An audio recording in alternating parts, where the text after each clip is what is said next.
20 years ago today, I had an injury that led to my heart stopping, falling into a coma for 3.5 weeks, and the lives of myself and my family changing in an instant, forever. The memory of the life I had prior to my injury just kind of all vanished, leaving behind it, just mere fragments of whoever I was the first 14 years of my life. While I was in the coma, the neurosurgeons gave my family the bleak reality that I probably would never wake up to be anything beyond a vegetable for the rest of my life.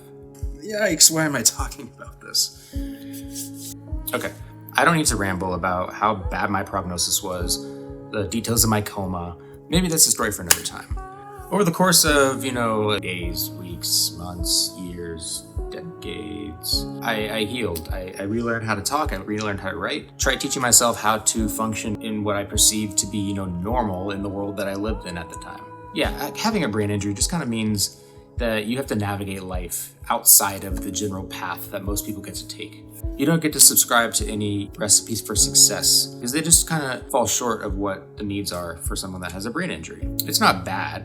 It's just given me a very unique perspective in life, and one that I 100% would not have had I not, flown through the windshield of someone's car head first. It's been a solid year only listening to the world because I couldn't speak. And then I spent the following years relearning how to cope with my reality, how to own the many, many downfalls that I had had, all of my failures, all of my losses, and all of my hardships, and how to find a lesson in every single atom of experience that the universe gave me. I guess that's kind of why I'm making this video. Not really to talk about my brain injury or the trials and tribulations of 20 years.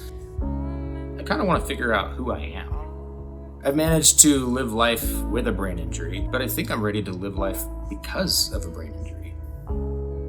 Okay, that sounds weirder than I thought. I'll try to explain. For the longest time, I thought that my brain injury was my crutch. I thought that it made me weaker. It's not until recently that I realized it's exactly the thing that made me who I am. If I hadn't had a brain injury, this version filming this video right now would have never existed.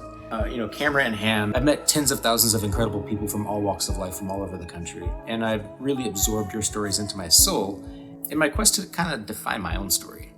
I spent a month backpacking Europe. I've been to college instructor. I've shot stills for feature films. My former company won a contract on Shark Tank. I've organized marches and rallies with thousands of people in attendance.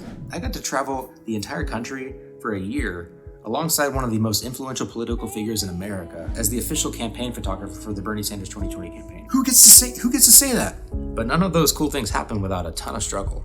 At one point, I was severely obese. I was sleeping in my truck without a permanent home. I was jobless. I had dropped out of college. I'm here to celebrate the good days, but not without acknowledging all of the very, very bad ones.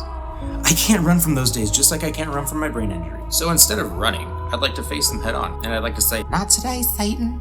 Not today. I don't honestly really know why I made this video. I kind of just hit the record button and started talking. But I think my goal with this video is to hold myself accountable for the next 20 years. I don't know, maybe this is the only video I ever make and I just go back to being behind the camera after this. Or maybe this is the first step of many to finding a way of speaking on life from in front of the lens. Listen, there's a lot going on in this noggin. Whether from my own journey, the campaign trail, suicide prevention, and mental health. How my love for cooking and photography saved my life. There's a lot, so stick around. Hit that like and subscribe button. I don't actually know where it's at. But that's it for now, though. I'd love to know your thoughts. I want to hear your stories. Really, I want this to be a community that we can all share our own perspectives on. But for now, love you all. I'll see you next time.